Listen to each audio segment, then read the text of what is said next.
Hello नमस्कार good morning सुप्रभात जय श्री कृष्ण। दोस्तों विद्या शक्ति एजुकेशन के ऑनलाइन प्लेटफॉर्म पर आप सभी दोस्तों का हार्दिक स्वागत और अभिनंदन है। दोस्तों आज अपन पढ़ेंगे महत्वपूर्ण कोशिका अंग माइटोकॉन्ड्रिया के बारे में। किसके बारे में? माइटोकॉन्ड्रिया के बारे में, या जिसको अपन सूत्रकणिका कहते हैं, तो इसके बारे में आज अपन पढ़ेंगे। सूत्रकणिका या माइटोकॉन्ड्रिया क्या है, इसकी खोज किसने की, इसकी संरचना कैसी है, ठीक है, संरचना में कौन कौन से भाग है, ठीक है, इत्यादि जानकारी आज अपन इस वीडियो में पढ़ेंगे।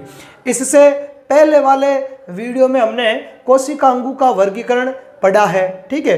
तो कोशिका अंगों का वर्गीकरण जब हमने किया था, ठीक है, इससे पूर्व के वीडियो की बात करें अपन, है ना, तो कोशिका अंगों के वर्णन की बात करें तो कोशिका अंगों को 4 भागों में बांटा गया है। कितने भागों में? 4 भागों में बांटा गया है, ठीक है। एक है दोहरी झिल्ली युक्त कोशिकांग। कौन से? दोहरी झिल्ली युक्त कोशिकांग। दूसरे हैं एकल झिल्ली युक्त कोशिकांग। तीसरे हैं आपके झिल्ली विहीन कोशिका अंग, ठीक है, झिल्ली विहीन। और चौथे में लिखा था अन्य कोशिका अंग। तो कोशिका अंगों का वर्गीकरण है वो किस प्रकार से किया जाता है, इसके लिए आप वो वीडियो जरूर देखें, ठीक है। बायोलॉजी की प्लेलिस्ट में जाना है और प्लेलिस्ट में जाकर वो वीडियो आपको वहां पर मिल जाएगा, तो उस वीडियो को देखना है। और यदि आपने अभी तक चैनल को सब्सक्राइब नहीं किया तो सबसे पहले आप चैनल को सब्सक्राइब करो, लाइक करो, ठीक है, और अपने दोस्तों में से शेयर भी करो। और साथ ही साथ डिस्क्रिप्शन बॉक्स में चैनल का जो डिस्क्रिप्शन बॉक्स है उसके अंदर टेलीग्राम का आपको लिंक दे रखा, तो हमारे टेलीग्राम को से जुड़ना ना भूलें। वहाँ पर हर रोज आपको तीनों जो फॉर्मेट है साइंस के, ठीक है, फिजिक्स केमिस्ट्री बायो, इनके क्विज मिलते हैं और भी अदर जानकारियां हैं वो उस पर अवेलेबल करवाई जाती है। आज अपन जो पढ़ रहे हैं तो माइटोकॉन्ड्रिया जो है इसके बारे में डिटेल से पढ़ना है। तो माइटोकॉन्ड्रिया दोहरी झिल्ली युक्त कोशिका अंगों में आएगा। किसमें आएगा? दोहरी झिल्ली युक्त कोशिका अंगों की बात करें तो 3 दोहरी झिल्ली युक्त कोशिकांग मैंने उस वीडियो में आपको बताए थे। वो 3 दोहरी झिल्ली युक्त कोशिकांग कौन कौन से? एक तो हो गया माइटोकॉन्ड्रिया, एक तो क्या हो गया? माइटोकॉन्ड्रिया। एक हो गया आपके क्लोरोप्लास्ट, या जिसको अपन बोलते हैं हरित लवक, ठीक है, क्लोरोप्लास्ट। और एक हो जाएगा आपके केंद्रक। एक क्या हो जाएगा? एक हो जाएगा केंद्रक, न्यूक्लियस। तो ये 3 जो कोशिका के महत्वपूर्ण अंग है जानना, और ये तीनों है वो दोहरी झिल्ली युक्त कोशिका अंग है, ठीक है। तो इनमें सबसे पहले अपन आज पढ़ेंगे माइटोकॉन्ड्रिया के बारे में। किसके बारे में पढ़ेंगे? माइटोकॉन्ड्रिया की डिटेल से जानकारी लेंगे। डिटेल से जानकारी उतनी ही लेंगे जो अपने कंपटीशन एग्जाम में काम में आती है, ठीक है। बाकी तो बताने के लिए बहुत सारी चीजें होती है, पर एग्जाम के हिसाब से अपन चलेंगे। जनरल साइंस है तो जनरल साइंस में कितना आता है उसी के अनुसार अपन चलेंगे। तो माइटोकॉन्ड्रिया का एक अनलेबल्ड डायग्राम है, मैंने आपके लिए बना दिया है पहले से। अब अपन इसको एक एक करके लेबल्ड करेंगे, मतलब नामांकन करेंगे और इसको समझते जाएंगे। तो ये एक माइटोकॉन्ड्रिया का अनलेबल्ड डायग्राम है। अब अपन देखें तो इसके अंदर है माइटोकॉन्ड्रिया में 2 आपको झिल्लियां दिखाई दे रही है। एक तो ये झिल्ली है, ये माइटोकॉन्ड्रिया का अनुप्रस्थ काट है, तो एक झिल्ली तो ये है, ठीक है, और एक झिल्ली है अंदर वाली। बाहर वाली झिल्ली है वो बिल्कुल सपाट झिल्ली होती है। आगे बात समझ, बिल्कुल कैसे होती है? सपाट झिल्ली होती है। इसको अपन बोलते हैं बाह्य झिल्ली। इसको अपन क्या बोलेंगे? इसको अपन बोलेंगे बाह्य झिल्ली। तो ये हो गई आपके माइटोकॉन्ड्रिया की बाह्य झिल्ली। क्या हो गई? बाह्य झिल्ली हो गई। अब बात करें आगे, माइटोकॉन्ड्रिया की जो आंतरिक झिल्ली होती है वो इसकी तरह सपाट नहीं होती है ना, समतल नहीं होती है, बल्कि अंगुली नुमा, परवर्ध नुमा होती है। अंगुली के समान उभार बनाती है। क्या बनाती है? देखो ये अंगुली के समान उभार बनाती है, ठीक है। इस झिल्ली को अपन बोलते हैं आंतरिक झिल्ली। ये जो झिल्ली है इसको अपन क्या बोलेंगे? इसको अपन बोलेंगे आंतरिक झिल्ली। क्या बोलेंगे इसको? इसको आंतरिक झिल्ली कहेंगे। तो माइटोकॉन्ड्रिया में 2 झिल्लियां होती है। कितनी झिल्लियां होती है? 2 झिल्लियां होती है। एक तो बाह्य झिल्ली और एक आंतरिक झिल्ली। दोनों झिल्लियों के बीच में जो स्थान होता है, इस स्थान को अपन, जो ये स्थान दिख रहा है ना खाली स्थान, इस स्थान को अपन बोलते हैं पेरी माइटोकॉन्ड्रियल स्पेस। क्या बोलते हैं इसको? इसको अपन बोलते हैं पेरी माइटोकॉन्ड्रियल स्पेस। तो ये हो जाएगा अपने पेरी माइटोकॉन्ड्रियल स्पेस, ठीक है। दोनों झिल्लियों के बीच के स्थान को क्या बोलते हैं? पेरी माइटोकॉन्ड्रियल स्पेस, ठीक है, पेरी माइटोकॉन्ड्रियल स्पेस। तो ये हो गया पेरी माइटोकॉन्ड्रियल स्पेस या स्थल, ठीक है। और ये जो अंगुलीनुमा जो प्रवर्ध है, इन अंगुलीनुमा प्रवर्धों को कहा जाता है क्रिस्टी। क्या कहा जाता है? इनको कहा जाता है क्रिस्टी। इन अंगुलीनुमा प्रवर्धों को क्या कहा जाता है? क्रिस्टी कहा जाता है।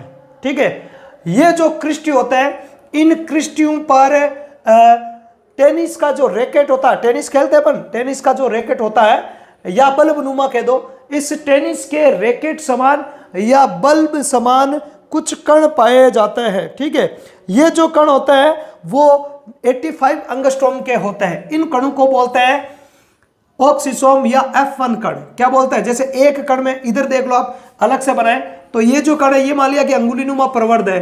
ठीक है, ये इस प्रकार से अंगुलीनुमा प्रवर्ध है, तो इसको तो अपन क्या कह रहे हैं? क्रिस्टी। क्या कह रहे हैं? इसको क्रिस्टी कह रहे हैं। और इस अंगुलीनुमा प्रवर्ध के ऊपर ऐसे टेनिस के रैकेट के समान या बल्ब बोल दो, बल्ब समान कण पाए जाते हैं। इन कणों को बोलते हैं F1 कण। क्या बोलते हैं इनको? F1 कण, या इनको बोलते हैं ऑक्सीसोम। क्या बोलते हैं? ऑक्सीसोम। क्या कहते हैं? ऑक्सीसोम कहा जाता है। ये जो ऑक्सीसोम होता है, इनका जो व्यास होता है, इन ऑक्सीसोम्स का जो व्यास होता है वो होता है 85 एंगस्ट्रॉम। कितना होता है? 85 एंगस्ट्रॉम। और दो ऑक्सीसोमों के बीच में जो दूरी होती है ना, वो होती है 100 एंगस्ट्रॉम की। कितनी होती है? 100 एंगस्ट्रॉम की इनके बीच में होती है दूरी। जैसे ये एक ऑक्सीसोम आ गया, फिर यहाँ दूसरा आ जाएगा। ठीक है, तो प्रत्येक ऑक्सीसोम का जो व्यास होता है वो तो कितना होता है? 85 एंगस्ट्रॉम।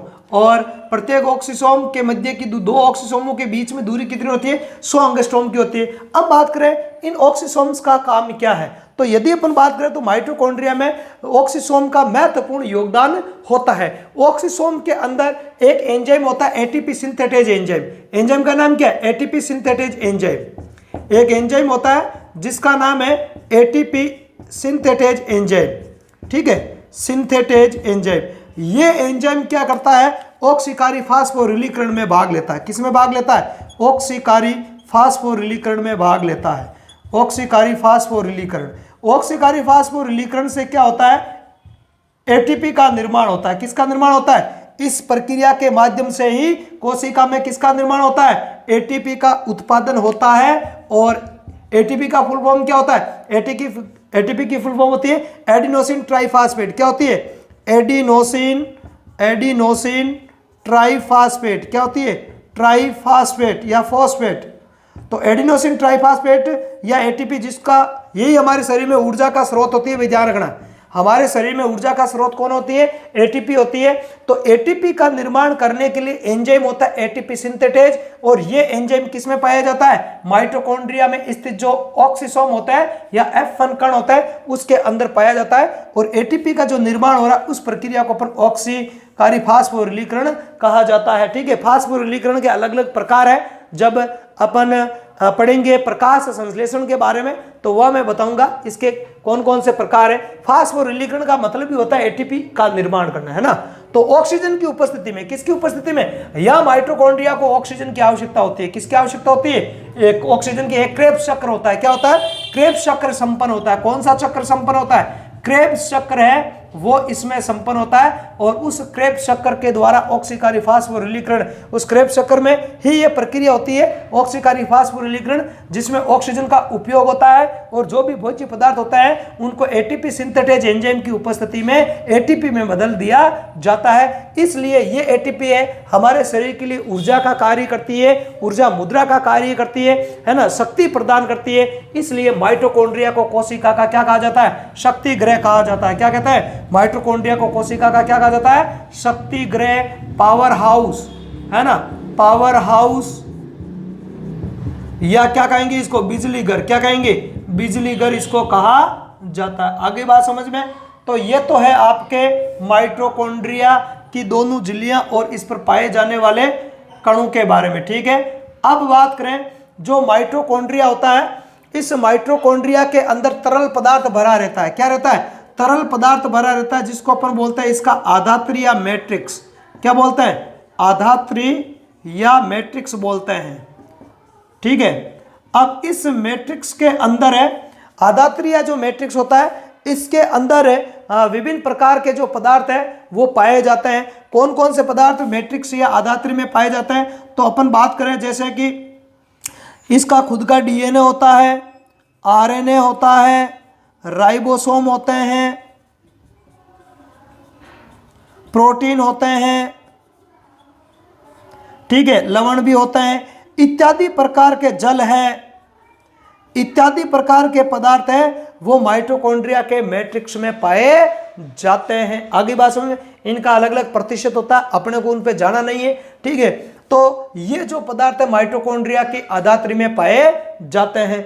अब अपन आगे बात करें, दो महत्वपूर्ण चीजों के बारे में देखना है, एक तो डीएनए और एक राइबोसोम। राइबोसोम जो माइटोकॉन्ड्रिया में होते हैं वो 70S प्रकार के होते हैं, ध्यान रखना। कितने प्रकार के? 70S प्रकार के राइबोसोम है, वो माइटोकॉन्ड्रिया में पाए जाते हैं। अब ध्यान रखना, माइटोकॉन्ड्रिया यूकेरियोटिक कोशिकाओं में पाया जाता है। किन कोशिकाओं में पाया जाता है? माइटोकॉन्ड्रिया वो यूकेरियोटिक कोशिकाओं में पाया जाता है। और मैंने आपको बताया था कि प्रोकैरियोटिक कोशिकाओं में 70S प्रकार का राइबोसोम ही पाया जाता है, केवल और केवल। जो प्रोकैरियोटिक जो कोशिकाएं हैं उनमें केवल और केवल कौन सा? 70S प्रकार का राइबोसोम ही होता है। लेकिन यूकेरियोटिक कोशिकाओं में 70S और 80S दोनों प्रकार का राइबोसोम पाया जाता है, ठीक है। तो ये जो 70S प्रकार का जो राइबोसोम है वो आपके या तो माइटोकॉन्ड्रिया में मिलता है, हरित लवक में मिलता है, इस प्रकार के कोशिका अंगों के अंदर ये पाया जाता है। तो राइबोसोम का कौन सा प्रकार होता है? 70S। अब बात करें इसमें डीएनए की, तो माइटोकॉन्ड्रिया में अपना खुद का डीएनए होता है। ध्यान रखना दोस्तों, यदि अपन यूकेरियोटिक कोशिकाओं की बात करें तो माइटोकॉन्ड्रिया और हरित लवक दो ऐसे कोशिकांग हैं जिनमें खुद का डीएनए पाया जाता है। जैसे कोशिका में डीएनए होता है आनुवंशिक पदार्थ, केंद्रक के अंदर पाया जाता है और गुणसूत्र का निर्माण करता है। डीएनए किसका निर्माण करता है? गुणसूत्र का निर्माण करता है और सभी यूकेरियोटिक कोशिकाओं के केंद्रक में पाया जाता है, ठीक है। आगे बात समझ में। इसी प्रकार ये दो कोशिकांग ऐसे माइटोकॉन्ड्रिया और हरित लवक जिनमें अपना खुद का डीएनए पाया जाता है। बाकी किसी भी कोशिकांग के अंदर अपना स्वयं का डीएनए नहीं पाया जाता है। डीएनए के कारण ही किसी जीव में जनन की या कोशिकाओं में अपनी प्रतिकृति बनाने की क्या होती है? क्षमता होती है, ठीक है। तो इसलिए माइटोकॉन्ड्रिया में डीएनए के कारण, किसके कारण? डीएनए के कारण, है ना, डीएनए के कारण अपनी खुद की प्रतिकृति बनाने की क्षमता होती है ना, स्व प्रतिकृतिकरण की क्या होती है? इसमें क्षमता होती है, ठीक है। इसलिए माइटोकॉन्ड्रिया को अर्ध स्वायत्तशासी कोशिका अंग कहा जाता है। कौन सा कोशिका अंग? अर्ध स्वायत्तशासी, ठीक है। अर्ध स्वायत्तशासी कोशिका अंग। अर्ध स्वायत्तशासी कोशिका अंग क्यों कहते हैं? क्योंकि इसमें प्रतिकृति बनाने की, अपनी स्वयं की प्रतिकृति बनाने की क्या होती है? क्षमता होती है। मतलब जब कोशिका विभाजन होता है तो माइटोकॉन्ड्रिया अपनी खुद की प्रतिलिपि खुद बनाता है। आगे बात समझ में। तो लेकिन ये जो क्षमता है, अपनी प्रतिकृति बनाने की जो क्षमता है, वो कोशिका के अंदर रहते हुए ही रहती है। कोशिका से यदि अपन माइटोकॉन्ड्रिया को बाहर निकाल देंगे तो स्वतंत्र रूप से ये अपनी प्रतिकृति नहीं कर सकता है। इसलिए इसको बोलते हैं अर्ध स्वायत्तशासी गुण, है ना। माइटोकॉन्ड्रिया को अर्ध स्वायत्तशासी कोशिकांग कहा जाता है ना, क्योंकि ये अपनी प्रतिकृति बना सकता है ना, प्रतिकृति बनाने की क्षमता कोशिका में रहते हुए, है ना, कोशिका में रहते हुए अपनी प्रतिकृति बनाने की क्षमता, अपनी प्रतिकृति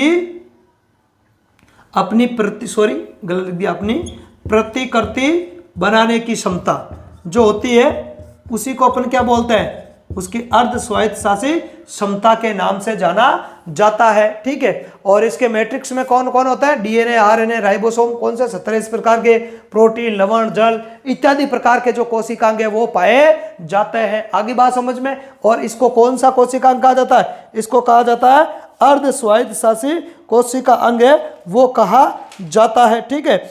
अब और इसके अतिरिक्त इसको कोशिका का शक्तिगृह, पावर हाउस, बिजली घर इत्यादि उपनामों से भी जाना जाता है। तो ये इतनी सी जानकारी आपको माइटोकॉन्ड्रिया के बारे में ध्यान में रखनी है, ठीक है। एक और एटीपी ऑक्सीसोम में क्या होता है? ऑक्सीसोम में F1 जो कण होता है, F1 कणों में कौन सा एंजाइम होता है? ATP synthetase enzyme. कौन सा एंजाइम? एटीपी सिंथेटेज एंजाइम होता है। तो ये एटीपी सिंथेटेज एंजाइम के अतिरिक्त इसकी झिल्ली पर अन्य जो श्वसन संबंधी एंजाइम है वो भी पाए जाते हैं। श्वसन संबंधी सारे एंजाइम है वो यहीं पाए जाएंगे। श्वसन संबंधी एंजाइम है वो माइटोकॉन्ड्रिया है, उसी के अंदर पाए जाएंगे। माइटोकॉन्ड्रिया के आंतरिक झिल्ली पर श्वसन संबंधी एंजाइम है वो पाए जाता है। ऑक्सीसोम के अंदर या F1 कणों के अंदर एटीपी सिंथेटेज एंजाइम पाया जाता है। तो ये इतनी माइटोकॉन्ड्रिया के बारे में आपको जानकारी है वो रखनी है, ठीक है। इसके जो खोजकर्ता है, माइटोकॉन्ड्रिया के खोजकर्ता आर अल्टमान और फ्लेमिंग को कहा जाता है। किनको कहा जाता है? अल्टमान और फ्लेमिंग को। अल्टमान व फ्लेमिंग जो है, इन दो वैज्ञानिकों को माइटोकॉन्ड्रिया के खोजकर्ता माना जाता है। अब इस माइटोकॉन्ड्रिया को अलग अलग वैज्ञानिकों ने अलग अलग नाम दिए हैं, है ना। और वर्तमान में ज्यादा जो स्वीकृत नाम है माइटोकॉन्ड्रिया, या हिंदी में जिसको बोलते हैं सूत्रकणिका। ध्यान रखना, हिंदी में इसका नाम क्या होगा? सूत्रकणिका। माइटोकॉन्ड्रिया का हिंदी में अर्थ क्या हो जाएगा? सूत्रकणिका हो जाएगा। तो खोजकर्ता हो गया अल्टमान और फ्लेमिंग। जो हमने क्या नाम दिया? फ्लेमिंग, फेस है फ्लेमिंग, और फेस है फाइलिया नाम हो जाएगा, है ना। फाइलिया नाम दिया था इसको। कब दिया था? 1882 में। कब दिया था? 1882 में। और जो अल्टमान है, आर अल्टमान है या अल्टमान है, इन्होंने बायोब्लास्ट नाम दिया था। क्या नाम दिया था? बायोब्लास्ट नाम दिया था इसको। माइटोकॉन्ड्रिया को बायोब्लास्ट नाम है, वो देने वाले कौन थे? वो थे आपके आर अल्टमान। कौन थे? आर अल्टमान ने 1894 में, है ना, 1894 में ये नाम दिया था। अब बात करें आगे, तो एक वैज्ञानिक थे जिन्होंने कीटों की रेखित कोशिकाओं में, या यूं कह दो कि जंतु में सर्वप्रथम इसको जो देखने का जो श्रेय है वो कोलिकर को जाता है। किसको जाता है? कोलिकर को, है ना। 1990 में सर्वप्रथम 1990 में जो कोलिकर नामक वैज्ञानिक है, कोलिकर ने इसे कीटों की जो रेखित पेशियां होती है, कीटों की रेखित पेशियों में देखा था। रेखित पेशियों में देखा था सर्वप्रथम, पेशियों में देखा। कब? ये सर्वप्रथम की बात हो रही है। इसके अलावा बात करें अपने पादप कोशिकाओं में, तो पादप कोशिकाओं में इसको देखने का जो सर्वप्रथम जो श्रेय है वो दिया जाता है एफ मिविस को, है ना। एफ मिविस को, है ना। एफ मिविस ने पादपों में सर्वप्रथम देखा था, या पादप कोशिकाओं में, है ना, पादपों में सर्वप्रथम देखा था। तो ये है इनके कुछ और आंकड़े। तो खोजकर्ता है वो कई बार पूछा जाता है। खोजकर्ता इसके है अल्टमान और फ्लेमिंग, दोनों को खोजकर्ता माना गया।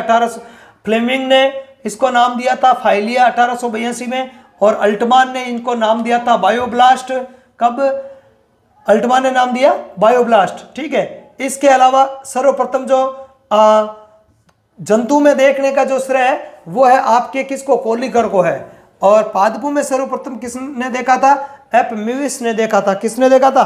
एफ मिविस ने इसको देखा था, ठीक है। यहाँ पे भाई आर अल्टमान ने बायोब्लास्ट नाम दिया था 1894 में, है ना, 1894 में। तो ये इसकी खोज से संबंधित कुछ तथ्य हैं, ठीक है। तो इतना आप माइटोकॉन्ड्रिया के बारे में याद रख लो। सवाल आता है इसमें से कि क्रेब्स चक्कर कहाँ होता है? माइटोकॉन्ड्रिया में होता है। श्वसन संबंधी एंजाइम कहाँ पाया जाता है? माइटोकॉन्ड्रिया के आंतरिक झिल्ली पर पाया जाता है। एटीपी सिंथेटेज एंजाइम कहाँ पाया जाता है? F1 कणों में पाया जाता है। F1 कण कहाँ पाए जाते हैं? माइटोकॉन्ड्रिया के आंतरिक झिल्ली पर पाए जाते हैं। आगे बात सुन, तो ऑक्सीकारी फास्फोरिलीकरण की प्रक्रिया कहाँ होती है? माइटोकॉन्ड्रिया में होती है, ठीक है। इसमें कौन सा मुख्य एंजाइम भाग लेता है? एटीपी सिंथेटेज एंजाइम है वो भाग लेता है। और भी है एंजाइम तो बहुत सारे इनमें, है ना। तो कहने का मतलब ऐसे बहुत सारे क्वेश्चन है वो माइटोकॉन्ड्रिया से संबंधित आते हैं, ठीक है। एग्जाम का लेवल देखा जाता है कि किस स्तर का एग्जाम है, ठीक है, या कितना सिलेबस जनरल साइंस का उसमें शामिल किया गया है। तो पहले आप माइटोकॉन्ड्रिया है इसके डायग्राम का एक स्क्रीनशॉट ले लो आप, ठीक है। फिर इसको मैं मिटा रहा हूं और आगे अपन देखेंगे। इसका वर्णन है उसको मैं नोट्स के रूप में लिख रहा हूं, ठीक है। ले लिया स्क्रीनशॉट। अब अपन देखते हैं इसके वर्णन को। माइटोकॉन्ड्रिया जिसको अपन सूत्रकणिका भी कहते हैं और माइटोकॉन्ड्रिया कहते हैं, ठीक है, अंग्रेजी में वो माइटोकॉन्ड्रिया हो गया। अब इसके खोजकर्ता की बात करें तो माइटोकॉन्ड्रिया के जो खोजकर्ता है वो कौन है? फ्लेमिंग और अल्टमान है, ठीक है। इसके नामकरण की चर्चा कर लेते हैं क्योंकि समय समय पर इसको अलग अलग नाम दिया गया था। ध्यान रखना, समय समय पर इसको अलग अलग नाम दिए गए थे। तो फ्लेमिंग ने 1882 में नाम दिया फाइलिया, अल्टमान ने 1894 में नाम दिया बायोब्लास्ट, और सी बेंडा ने 1897 में नाम दिया माइटोकॉन्ड्रिया, और इसलिए आज अपन इसको ज्यादातर इसी नाम से जाना जाता है। तो ध्यान रखना माइटोकॉन्ड्रिया नाम किसने दिया था, यहां से कई बार क्वेश्चन है वो बन जाता है। ठीक है कि इसको माइटोकॉन्ड्रिया नाम देने वाले कौन थे, तो सी बेंडा। आगे बात करें कोलिकर ने 1990 में सर्वप्रथम कीटों की, किसमें, कीटों की रेखित पेशियों में, कौन सी पेशियों में, रेखित पेशियों में, पेशियां 3 प्रकार की होती है, रेखित, अरेखित और हृदय पेशियां, रेखित पेशियों में, जबकि जो एफ मिविस है, इन्होंने एफ मिविस ने सर्वप्रथम पादपों में इनको देखा था, मतलब पादप कोशिकाओं में इनको देखा था। आगे बात करें संरचना की, तो ये एक दोहरी झिल्ली युक्त कोशिकांग है। कैसी झिल्ली पाई जाती है इसमें, दोहरी झिल्ली युक्त कोशिकांग है। ठीक है, ये अलग अलग प्रकार जैसे कि आपके गोलाकार हो सकते हैं, छड़ीनुमा हो सकते हैं, अथवा ये धागेनुमा हो सकते हैं। ठीक है, कोशिकाओं में इनकी जो संख्या है,